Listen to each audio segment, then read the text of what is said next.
Morning. We are here for oral argument on Sanchez-Ravuelta versus Yavapai County et al. It's our number CV 24-0093. Each side has 20 minutes, as you well know. You have to keep your time yourself. There's a clock at the podium for you for that benefit. I think that's it. Oh, wait, no, that's not it. I always forget. We filling in today for Judge Marilena Cruz has recused herself. So today we welcome back former Justice John Palander, who has come up graciously to fill in for us today. So we thank Justice Palander for doing so. And now, please proceed.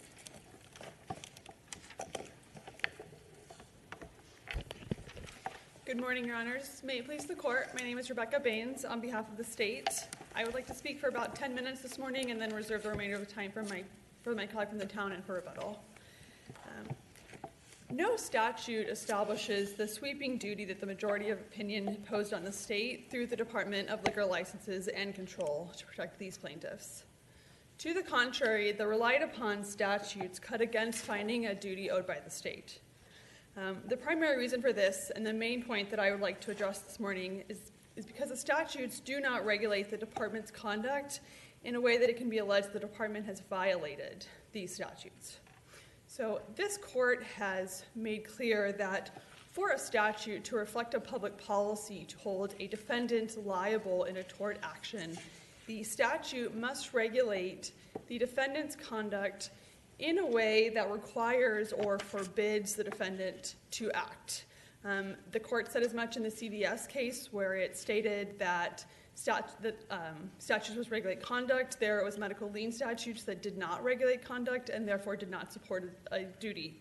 Let me ask you about one statute in particular. Granting everything that you've said so far, why don't ARS sections 12-820-02-A5 and 4203 combine to create a duty to only issue permits based on the reliability of the applicant in a manner that is free from gross negligence, if you put those two statutes together? Sure. So I'll break it down into pieces. The first is that 12-820-02 does not by itself establish a cause of action. Whether a duty exists and whether an affirmative defense might be available to a defendant are two separate questions.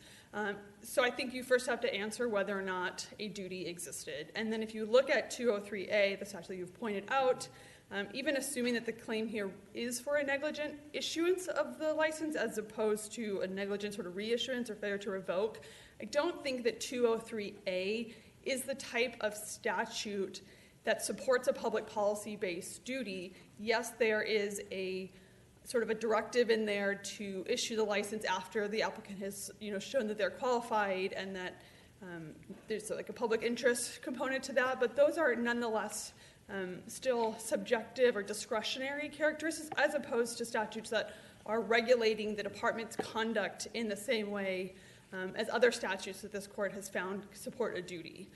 So I think the 203A just doesn't really fit in that mold of statutes that this court is willing to recognize, reflect that public policy to hold the department itself liable.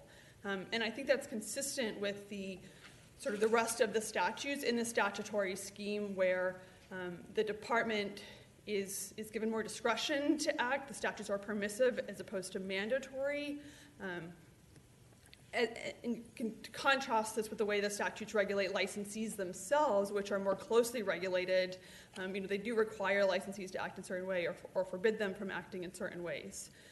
And the legislature has even gone so far as to provide that licensees and their employees can be sued in certain actions, but it's not done the same for the state.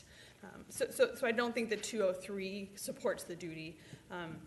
And neither, I think, do any of the other statutes that either the Court of Appeals or the plaintiff has relied on. They've sort of cobbled together several statutes to reflect this duty, but you look at 210A, which is the one that provides for the grounds for revoking or suspending a license. Same thing. The plain language of that statute is that After notice of hearing, the department may suspend a license or revoke it, refuse to renew it. But again, it uses that permissive language as opposed to mandatory language, such that the plaintiffs cannot allege the department has violated them. So I think that's where the majority opinion kind of goes wrong, in actually applying what this court has said in Gibson and Curaz and the other cases. So you're right. Some of those statutes cited use that permissive language, but one that I wanted to ask you about is 4-112C that talks about the director shall establish within the department a separate investigations unit that's sole responsibility is to investigate compliance with this title. That has the shall language there, and as I understand it, there's allegations in this complaint that there was a failure to investigate incidents and complaints. So why doesn't 412C establish a duty based on the allegations in this case? So for the same reasons that I've been explaining, so even though 112C does say that the department shall establish this investigatory unit, the allegation here is not a failure to establish that investigatory unit, and beyond that directive to create the investigatory unit, after that point, the statutes vest the department with the discretion in deciding what to act and when to act and what sanctions to impose and when. So, and I think this case can be contrasted, for example, with the Olashuk case that involved the motor vehicle department and statutes there, that it was assumed that those statutes created a duty, but in that statute, it was you establish the medical advisory board, you keep records of license suspensions and forfeitures, and you refer back to those when you're reviewing licenses. There, evidently, there had been a failure to do some of those things. That's different than in this case where the allegation is not a failure to really create this investigatory unit. And even beyond that step after that, and the mandatory nature of the statutes falls away. So also I don't think that 112C supports the duty either. But counsel, could it be argued that the requirement to establish a unit necessarily means establish a unit that's going to be effective? I mean, you could put out a sign that says, this is room 112 where the investigations unit is going to be living, and never hire anybody to actually do the work. Well, even if that does not necessarily equate to a reflection in the statutes to hold the department liable in a tort action, should it maybe fall short, or should there be some disagreement about whether or not the department should have acted differently. The question is whether or not the statutes then go beyond in setting forth the department's responsibilities and obligations to act in any particular way or to refrain from acting in any particular way. So as the way these statutes are, the way that we have them, they simply don't reflect the policy of intending to hold the department liable in a tort action for harms like these. And I think if you go through all of the statutes that have been cited, that analysis holds true. So is it your argument then that there are no set of circumstances under which these statutes could be referred to as establishing a duty? A duty as towards the state, I think that is correct. To hold no them, set of circumstances whatsoever? Not that I am aware, not that has been pointed to in this case, that any of the statutes relied upon reflect a public policy to hold the state liable for these type of harms, for harms relating to the overservice of alcohol. And certainly none of the statutes that have been cited by either plaintiffs or the majority opinion. So if this court has further questions, I'm happy to answer them. Otherwise, I will save the remainder of our time. Okay, thank you.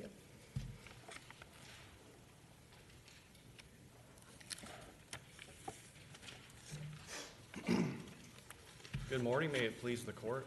Our issue is a little more technical, but I think it's also very straightforward Just at the a same little. time. I think this gentleman over here informed me that it's an appellate nerd argument that I'm making right now, so. Well, you're in the place to do it. Yeah, exactly. So I'm just going to kind of point out some of the highlights of what happened here and why we're here right now. Ultimately, the concern here is how Division II went about throwing out the cross appeal. And a lot of that has to do with how RCAP 9 changed after the Craig versus Craig decision that Division II previously had. Now, in that case, as we cited in our petition, the argument was that RCAP 9 should be read with the federal counterpart. And the Court of Appeals said, well, we're not so stringent here. You need to change the rule if we're going to be so stringent. Well, that's exactly what this court did a few years later. It said, hey, we're actually going to amend the rule to conform with the federal counterpart, which is more stringent. And that's kind of what gets us here. So the issue in this case was that we had a judgment under Rule 54C that was appealed to Division I. While it was on appeal to Division I, there was already a pending motion for new trial. The Superior Court ruled on the motion for new trial while jurisdiction vested with Division I and essentially reversed its own prior judgment.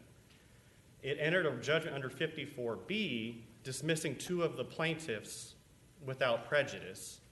And then later on, at the direction of plaintiff, after Division I said, hey, the appeal's abandoned, we no longer have jurisdiction, it's back at the Superior Court, the Superior Court then entered a 54C judgment as to all the plaintiffs again.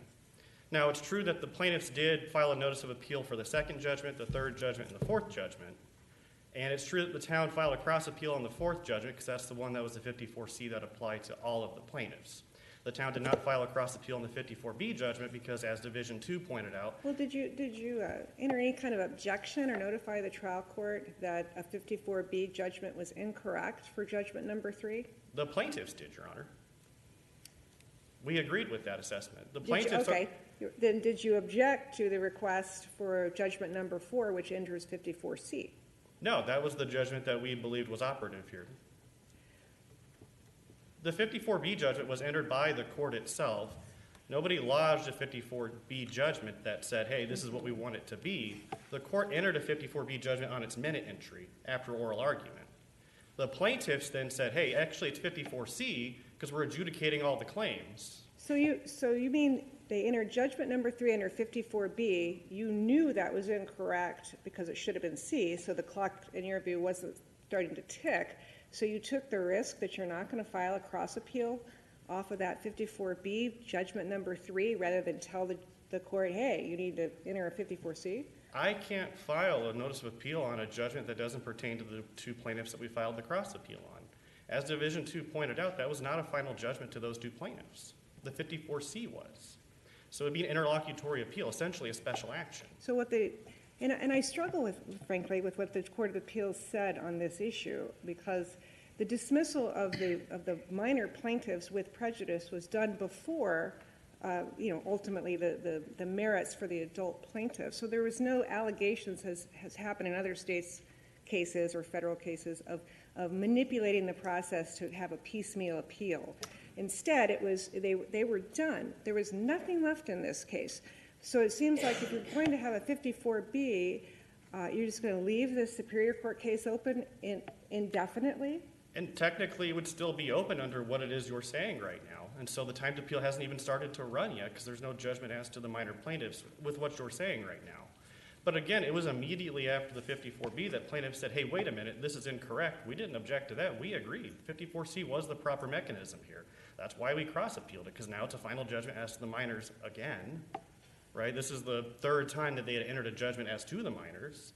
But obviously we wouldn't appeal the 2nd judgment, which is the one that would be operative technically here if we're correct, because it dismissed the minors with prejudice under 54C. My concern with this is how this would play out, not only in this, not so much this case as future cases, because this is obviously confusing to people. It's been confusing to people for the last few decades that I've paid attention to it. I agree. And so it's confused with the judges and the attorneys on this case. So it's not unheard of that maybe you're going to have an appeal like a 54B judgment and say that they hadn't come back and asked for judgment number 4 and just continued the appeal, and the court had decided the appeal. Would you be up here arguing, hey, that's a void judgment? We would be, because we would have asked the court to correct it to a 54C. That was always our position, that 54C was what controlled here, not 54B. We believe the Superior Court erred under 54B, because again, it only piecemealed the appeal, right? The court then closed the appeal when it said it's a 54C. That's why that one was appealed, because we disagreed with the change from the with prejudice to without prejudice when the Superior Court didn't have jurisdiction to do that in the first place. And I agree with the court. My concern is how confusing this all became, because we have a rule that's pretty clear.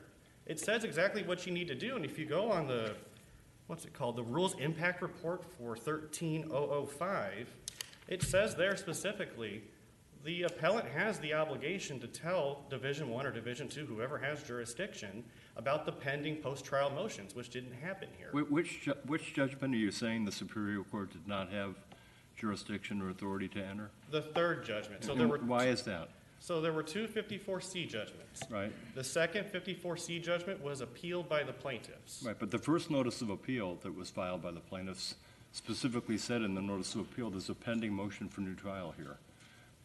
And that put the Court of Appeals on notice about that under Rule 9, under RCAP Rule 9. But it was never suspended. It was never what? Suspended. The rule requires the Court of Appeals to suspend the appeal so jurisdiction revests. Well, isn't that automatically suspended once they have notice? I don't know. It doesn't say that in the rule. So that's what we think. The 54B was without jurisdiction. That's the point. And even if there was jurisdiction, that gets us to our next problem here, is that technically there are still claims out there that exist with respect to the minors if the 54C that was entered on the fourth one was improper, which is what Division 2 is saying. Division 2 is saying that the 54C that was entered on the fourth trial was not in furtherance of the appeal, whatever that means. Obviously it was. And so that kind of gets us into the confusing issue here. If you look at the rule and read it plainly, this shouldn't have happened. If we piecemealed into what it is right now, I agree with the court. We've now got a very confusing appellate problem for practitioners across the state that conflicts with the plain meaning of what the rule says. Counsel, let me ask you this question. What do you think the plaintiff should have said in their first notice of appeal to provide notice that there was a pending motion for new trial? Pursuant to Rule 9E2, Your Honor, the appellate court needs to suspend the appeal so the... No, that wasn't my question. What do you think the plaintiff should have said in their first notice of appeal to provide? That's what I'm saying. I'm saying it should have referenced the rule and said, please suspend the appeal so that the Superior Court can decide the pending motion. Where in the rule does it say that the plaintiffs have to request suspension of the appeal to provide the necessary notice? I don't know that it says it in the rule itself, but I would go back to the rule's impact report, which puts that obligation on Well, the you're appellant. pointing us to the rule, so I'm asking where in the rule does it say that they have to request suspension of the appeal to provide the necessary notice? I don't- Because twice in their notice of appeal, they reference the pending and never ruled on motion for a new trial. Right. I'm saying I don't think the rule says what you're saying specifically. I agree with that, Your Honor. Okay. Well, I'm pointing to the rules RCAP impact. 9E2 says that upon the appellate court's receipt of such notice, and I just referred to the notice that was in the first notice of appeal, the fact that the plaintiffs notified the Court of Appeals in the first notice of appeal that there's a pending motion for new trial that has not yet been ruled upon. And the trial court didn't realize that and went ahead and ruled later on. But Rule 9E2 says upon the appellate court's receipt of such notice, the appeal will be suspended until the last such motion is decided. So I'm not understanding the argument that the Superior Court lacked authority or jurisdiction to rule after judgment number 2 was entered. Well, it's in the record. The appellate court never suspended the appeal. They deemed it abandoned because the filing fees were never paid. Well, maybe the Court of Appeals erred in that notice, but And that's kind of that's part of one of the problems. And then that takes us again to the other issue, which is assuming there was jurisdiction for the 54B, now we have a piecemeal appeal for the minor plaintiffs, right? Because as Division 2 pointed out in the opinion, that was not a final judgment as to the minor plaintiffs, the 54B. Well, the minor plaintiffs can't appeal anyway. The minor plaintiffs dismissed without prejudice, they're not aggrieved from that. Dismissing their claims without prejudice because they can refile them. Right, but if it's not a final judgment, I can't appeal it either. It'd be a special action. It'd be an interlocutory. It doesn't become appealable until it was the 54C, which is the fourth judgment. That's the problem. And Wasn't so, that and so something that- even if, I'm sorry. But isn't that something the defendants could have worked out in the midst of all of this? I mean, when that third judgment was entered, why wasn't there something filed with the trial court alerting the court to the circumstances that were in front of it? There was. The 54C judgment that the plaintiffs requested cured that problem. Okay, and I just, so what did the defendants do? We didn't object. We agreed with what the plaintiffs were proposing. Okay, and so is there anything in the record that indicates that there was no objection to that, other than silence?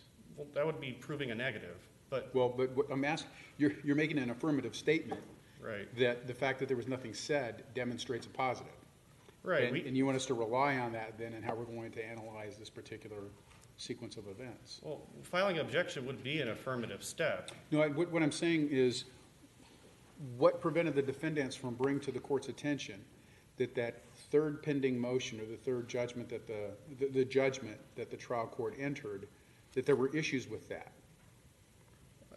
and that it prevented you, as you're arguing on behalf of your clients, from then being able to appeal, as you're arguing, the entry of a dismissal without prejudice for the juveniles. I could only reiterate what I said, which is that the plaintiffs themselves are the ones that brought that to the court's attention, and we agreed with it, so we didn't object to that, and that's the one that we appealed just like plaintiffs did. I think Justice Montgomery is kind of going back to what I was interested in asking as well. And I think you answered it, that you didn't believe that you had an obligation to tell the trial court that the appropriate rule to enter that judgment under 3 should have been 54C.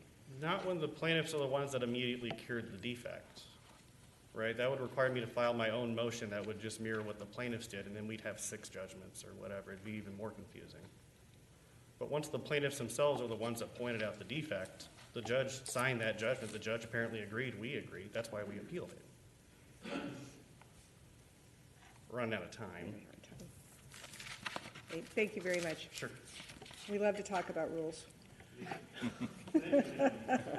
We've been waiting all these years. All right. Mr. Abdi. That's a hard act to follow. I don't know what, I'm very confused. Well, if we could start with the second, the town of Dewey Humboldt. I was in a tough position. I was the one filing these notices of appeal. The 2 judgments were done. Then I filed the first notice of appeal, and then a 3rd judgment, so I filed another notice of appeal, and then the 4th judgment, so I filed another notice of appeal. I figured it's better to protect my clients and look like a dope doing it than to not protect them and prove that I am a dope. So that's why I filed these notices of appeal. When you get down to what was actually going on, the county and the state both filed motions to dismiss, and then the town filed an answer, which is very clever. So it leaves you stuck there, and these minor plaintiffs, they weren't they still have the right to go forward. That was my theory, that the notice of claim was a mess. Well, let me ask you that. Let me just focus you on this, Mr. Abney. Oh, good. Why did you request the trial court to enter judgment number 4 with the 54C language when you already had the 54B judgment number 3? 54B would be improper because all the issues I thought had been resolved. Therefore, the proper judgment would be a 54C judgment. And that's why I tried to make sure that there was a 54C judgment and then could appeal from that, just to make sure everything was wrapped up all in one. Didn't want to leave something hanging that later on would... So in light of that, in your view, that the judgment number 4 is the appropriate judgment with the appropriate rule, and that's why you amended then your 3rd or 4th notice of appeal, then why is the town incorrect in saying that that's the one that we use to count then how many days we have to file our cross appeal? Well, actually, I think you're right. I mean, from my perspective, when I filed the 3rd notice of appeal, I thought this is the notice of appeal that's going to be acted on by the Court of Appeals, and they filed a timely notice of cross appeal as far as I was concerned. I was very surprised when I read the decision by the Court of Appeals when they adopted a different line of reasoning that I'd never even thought of. I mean, it's nice and it's helpful to my clients, but I'm not sure it's right. If I'm there filing these notices of appeal, and my colleagues across the aisle are saying, okay, this is the trigger for a cross appeal, and they file based on that trigger what seems to be a timely cross appeal, it seems to me probably is timely. Under sophisticated analysis, I mean, Justice Palander was talking about a sophisticated kind of analysis, and all of you have been talking about a sophisticated kind of analysis. Technically, the Court of Appeals is right. But in an equitable sense, they're probably wrong, because I teed up the ball with a 3rd notice of appeal, and they hit the ball with a timely cross appeal from that. Equitably speaking, that's probably good enough. Well, forget equities for the moment. Just under the rules and the case law in Arizona pertaining to Rules 54B and C, if I'm hearing you correctly, you're acknowledging that the 4th judgment, the 4th and final judgment, which had the Rule 54C language, was the appropriate judgment. It's the one that you sought, which you thought was appropriate, and therefore, if that's the operative judgment, then the cross appeal by the town is timely. Am I stating that correctly? Yes, based upon my thinking. Of course, my thinking may be flawed. It wouldn't be the first time. Well, but my question is do the rules and the jurisprudence of those rules support that analysis and that conclusion? I doubt in a technical sense that it does support that conclusion. But in an equitable sense, I was saying before, it seems unfair to ding the people across the aisle from me. Especially since you asked for the fourth judgment. Exactly. Well, it was the third notice of appeal. I filed the first notice of appeal after the first two judgments within a timely period based on the timing from the first judgment. I wanted to make sure that I got the notice of appeal done, and then I did a second notice of appeal, then I did the third notice of appeal based on the fourth judgment.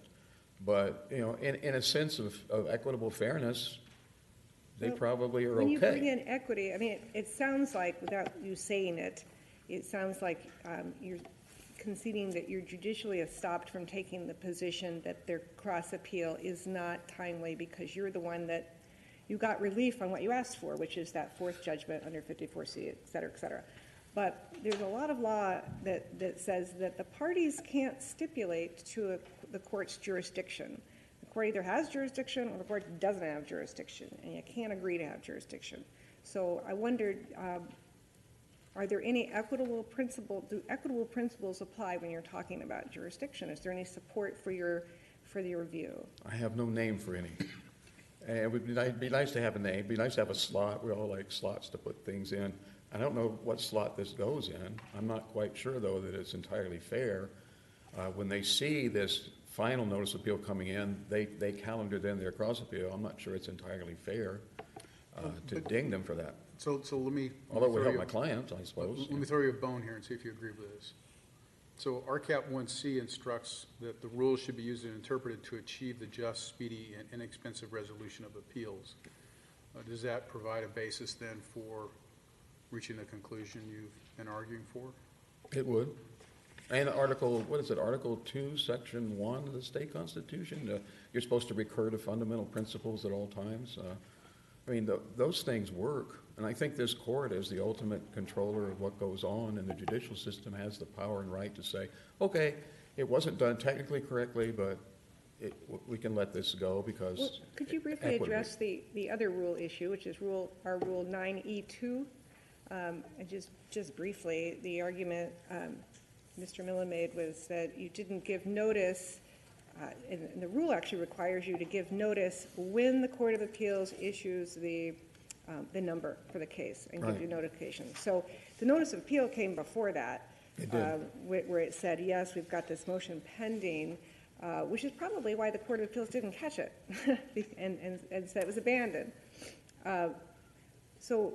But is the rule doesn't actually require any particular form of notice, so is it sufficient under the rule that the notice of appeal, which notified the court of the pending motion, was pending when the number was issued? Yes. It's good to have a nice yes and no question. Yes, absolutely. That makes sense. That's sort of, as the Court of Appeals was looking at it at Division 2, they all got straightened out. The Court of Appeals knew we're not going to, therefore, make a big issue about our Rule 9, which, quite frankly, I wasn't focusing on at all. I was so worried about getting these notices of appeal in on time and thinking by the time the third one came around, I thought, I'm overdoing this. This is getting ridiculous. Well, clearly the Court of Appeals didn't understand, and it didn't suspend the appeal here because it said you abandoned the appeal. Right. And your new appeal, the one that we're here today, that's a whole other number. It's a whole other case. Well, the original one was abandoned. I realized by then that one didn't matter, so we didn't bother paying the fee, which gets, those things get expensive after a while. So we're here. That's why we wound up with this fourth notice of appeal, just to try to make sure that the clients were protected.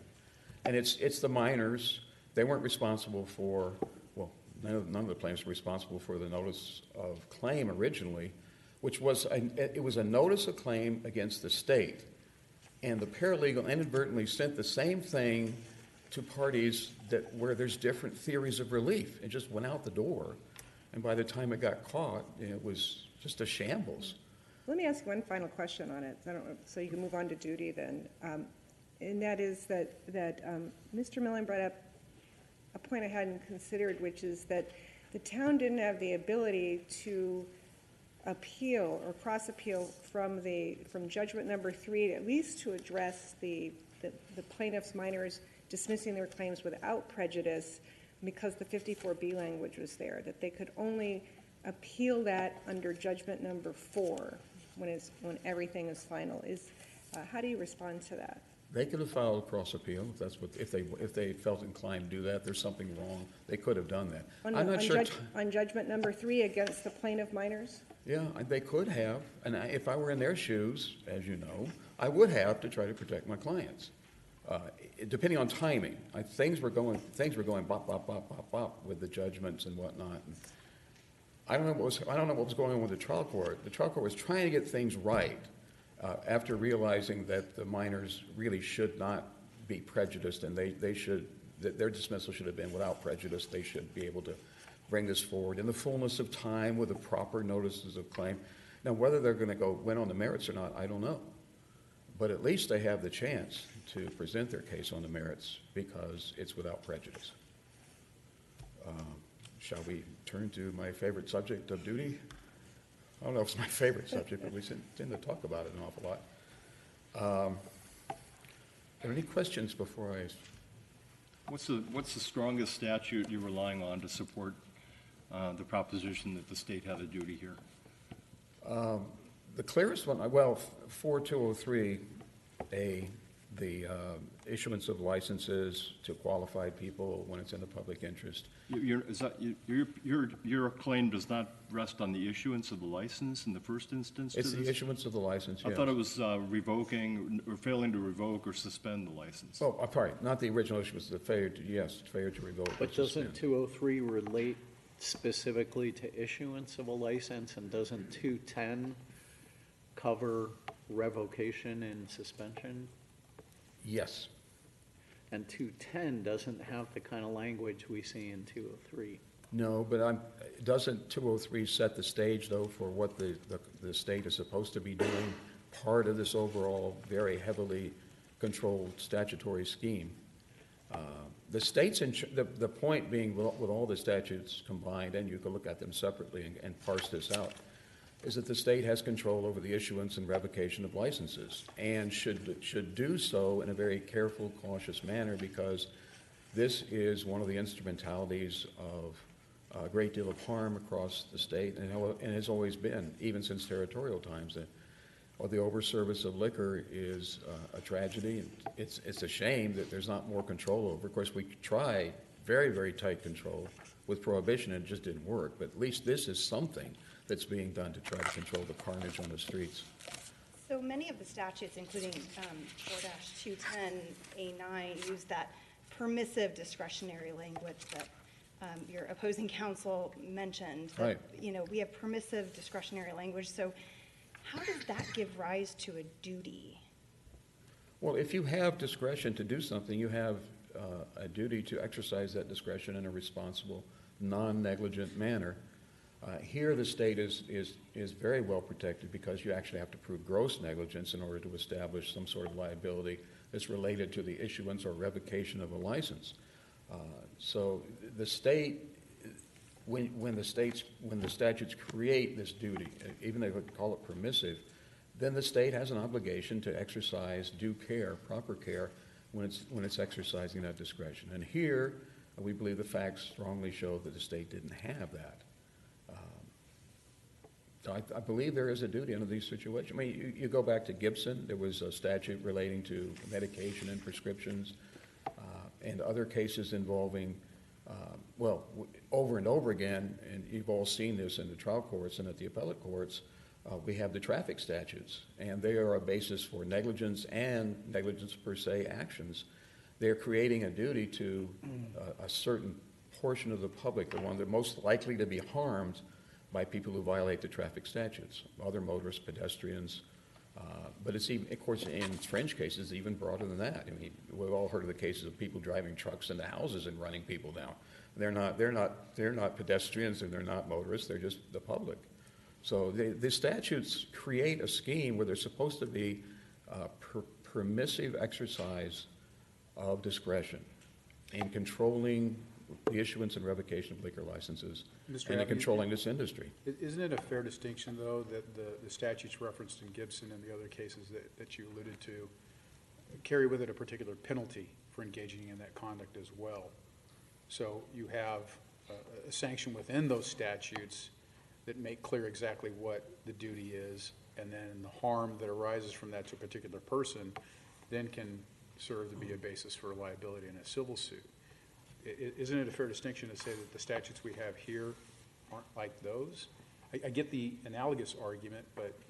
Well, they aren't like those in the specific sense of you go to jail for a certain amount of time, or you have a certain specific civil penalty as, you speed, whatever it might be.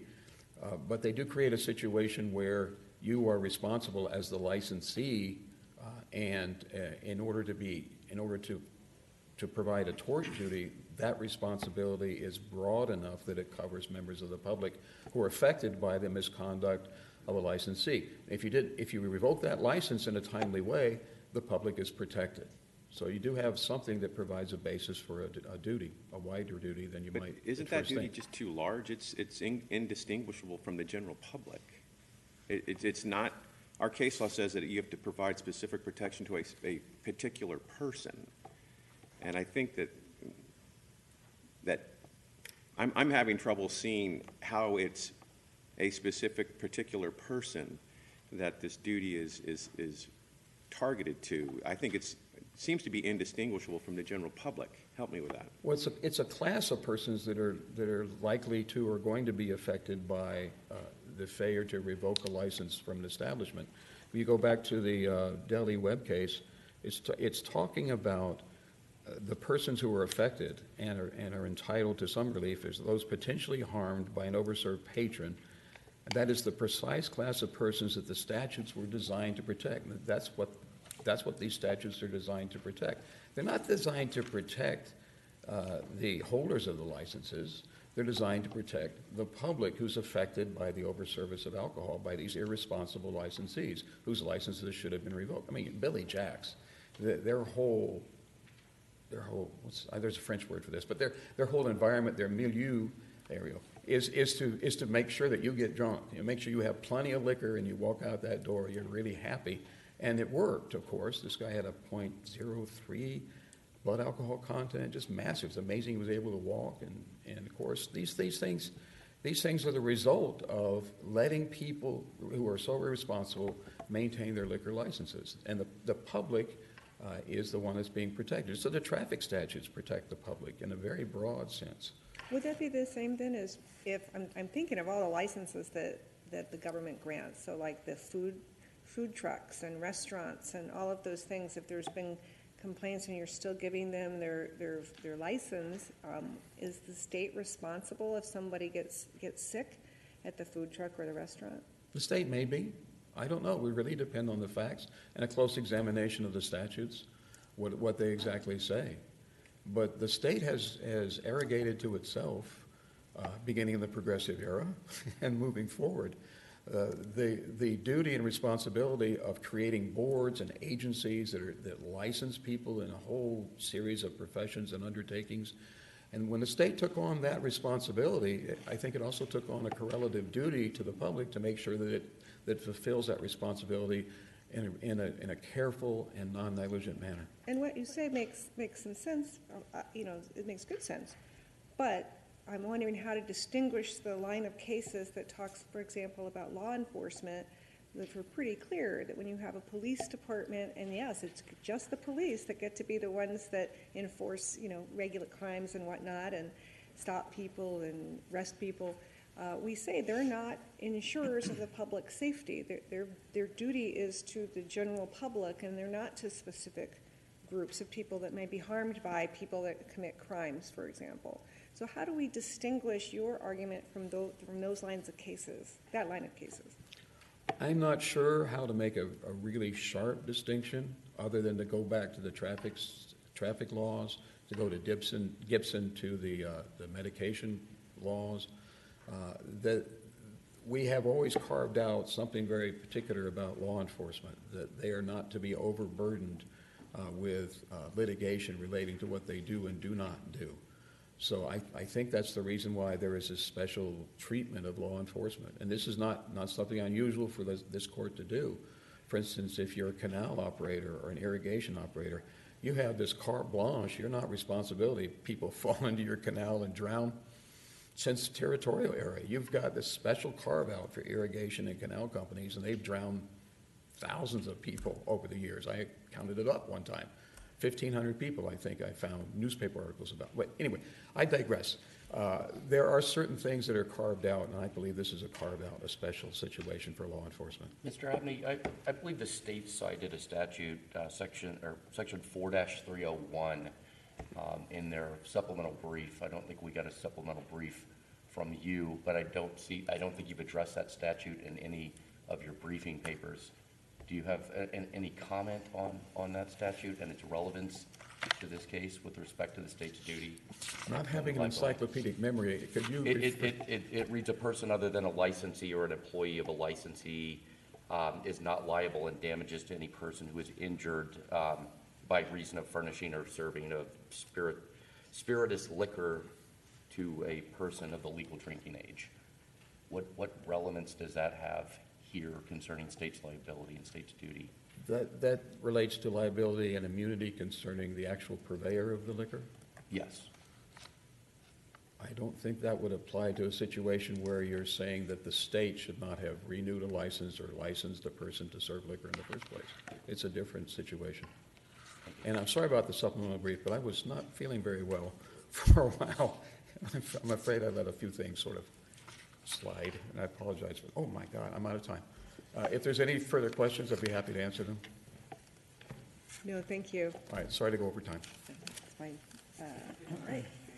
Are you going to? Our conversation was quite long, and I took a lot of the stage time. Can I yield the rest of my time to the stage? Oh, you may. 35 seconds yielded. There you go.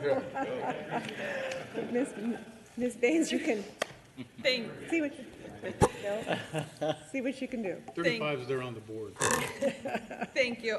I'll just quickly say that you can't cobble together a variety of statutes to create this duty, and it's not enough for the statutes to evince some public policy to create a duty of care.